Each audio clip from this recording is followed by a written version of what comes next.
ಚಿತ್ರದುರ್ಗ ಮೂಲದ ರೇಣುಕಾಸ್ವಾಮಿ ಕೊಲೆ ಪ್ರಕರಣಕ್ಕೆ ಸಂಬಂಧಪಟ್ಟಂತೆ ಮಧ್ಯಂತರ ಜಾಮೀನಿನಲ್ಲಿರುವಂತಹ ದರ್ಶನ್ಗೆ ಖಾಕಿ ಶಾಕ್ ಕೊಡುವುದು. ಬೇಲ್ ರದ್ದಿಗೆ ಸುಪ್ರೀಂ ಮೆಟ್ಟಿಲೇರಲು ಸಿಕ್ಕಿದೆಯಂತೆ ಗ್ರೀನ್ ಸಿಗ್ನಲ್. ಸುಪ್ರೀಂ ಕೋರ್ಟ್ಗೆ ಮೇಲ್ಮನವಿ ಸಲ್ಲಿಸಲು ಅನುಮತಿ ಸಿಕ್ಕಿದ್ದು ಅಪೀಲು ಸಲ್ಲಿಕೆಗೆ ಸರ್ಕಾರದಿಂದ ನಡೆದಿದೆ ಎಲ್ಲ ರೀತಿಯ ತಯಾರಿ.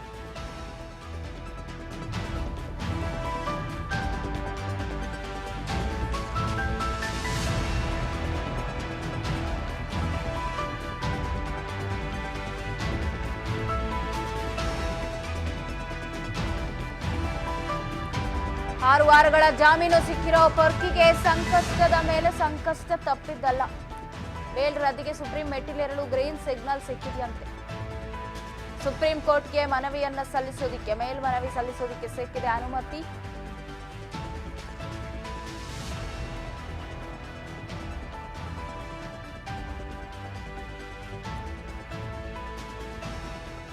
ಆದಷ್ಟು ಬೇಗ ಸುಪ್ರೀಂ ಕೋರ್ಟ್ಗೆ ಅರ್ಜಿಯನ್ನ ಸಲ್ಲಿಸ್ತೀವಿ ಅಂತ ಹೇಳಿ ಪೊಲೀಸ್ ಕಮಿಷನರ್ ಬಿ ದಯಾನಂದ್ ಹೇಳಿಕೆಯನ್ನ ಕೊಟ್ಟಿದ್ದಾರೆ. ಐ ಥಿಂಕ್ ಮೊನ್ನೆ ಪ್ರೋಸೆಸ್ ಆಗಿದೆ, ಇದಾಗ್ತಾ ಇದೆ ಅಂತ ಕಾಣುತ್ತೆ, ಜಿಯೋ ಆಗ್ತಾ ಇದೆ. ಆದ ತಕ್ಷಣ ನಾವು ಫೈಲ್ ಮಾಡ್ತೇವೆ. ಜಿಯೋ ಇಶ್ಯೂ ಆಗಬೇಕು. ಐ ಥಿಂಕ್ ಇಶ್ಯೂ ಆಗಿದೆ ಅಂತ ಇಮಿಡಿಯೇಟ್ಲಿ ಮಾಡ್ತೀವಿ. ಇಮಿಡಿಯೇಟ್ಲಿ ಅಂದರೆ ಅದ್ರದ್ದು ಪ್ರೊಸೀಜರ್ಸ್ ಇದೆ ಸುಪ್ರೀಂ ಕೋರ್ಟಲ್ಲಿ ಮಾಡಲಿಕ್ಕೆ. ಆ ಎಲ್ಲ ಪ್ರೊಸೀಜರ್ಸನ್ನು ಫಾಲೋ ಮಾಡಿ ಮಾಡಬೇಕಾಗುತ್ತೆ. ರೇಣುಕಾಸ್ವಾಮಿ ಕೊಲೆ ಪ್ರಕರಣಕ್ಕೆ ಸಂಬಂಧಪಟ್ಟ ಹಾಗೆ ಏನು ಒಬ್ಬ ಪ್ರಮುಖ ಆರೋಪಿಗೆ ಇಂಟರಿಮ್ ಬೇಲ್ ಕೊಡಲಾಗಿತ್ತು. ಅದಕ್ಕೆ ಸಂಬಂಧಪಟ್ಟ ಹಾಗೆ ಸರ್ವೋಚ್ಚ ನ್ಯಾಯಾಲಯದಲ್ಲಿ ಅಪೀಲನ್ನು ಸಲ್ಲಿಸಲಿಕ್ಕೆ ಸರ್ಕಾರದಿಂದ ಅನುಮತಿ ಸಿಕ್ಕಿದೆ. ಅದರ ಅಪೀಲನ್ನು ನಾವು ಎಲ್ಲ ಕ್ರಮಗಳನ್ನು ಅನುಸರಿಸಿ ಸರ್ವೋಚ್ಚ ನ್ಯಾಯಾಲಯದಲ್ಲಿ ಫೈಲ್ ಮಾಡಲಿದ್ದೇವೆ.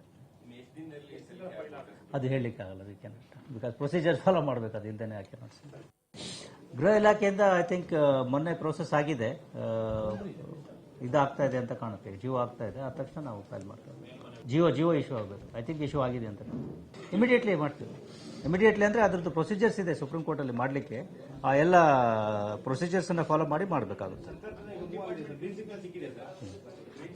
ರೇಣುಕಾಸ್ವಾಮಿ ಕೊಲೆ ಪ್ರಕರಣಕ್ಕೆ ಸಂಬಂಧಪಟ್ಟ ಹಾಗೆ ಏನು ಒಬ್ಬ ಪ್ರಮುಖ ಆರೋಪಿಗೆ ಇಂಟರಿಮ್ ಬೇಲ್ ಕೊಡಲಾಗಿತ್ತು. ಅದಕ್ಕೆ ಸಂಬಂಧಪಟ್ಟ ಹಾಗೆ ಸರ್ವೋಚ್ಚ ನ್ಯಾಯಾಲಯದಲ್ಲಿ ಅಪೀಲನ್ನು ಸಲ್ಲಿಸಲಿಕ್ಕೆ ಸರ್ಕಾರದಿಂದ ಅನುಮತಿ ಸಿಕ್ಕಿದೆ. ಅದರ ಅಪೀಲನ್ನು ನಾವು ಎಲ್ಲ ಕ್ರಮಗಳನ್ನು ಅನುಸರಿಸಿ ಸರ್ವೋಚ್ಚ ನ್ಯಾಯಾಲಯದಲ್ಲಿ ಫೈಲ್ ಮಾಡಲಿದ್ದೇವೆ. ಅದು ಹೇಳಲಿಕ್ಕಾಗಲ್ಲ, ಬಿಕಾಸ್ ಪ್ರೊಸೀಜರ್ ಫಾಲೋ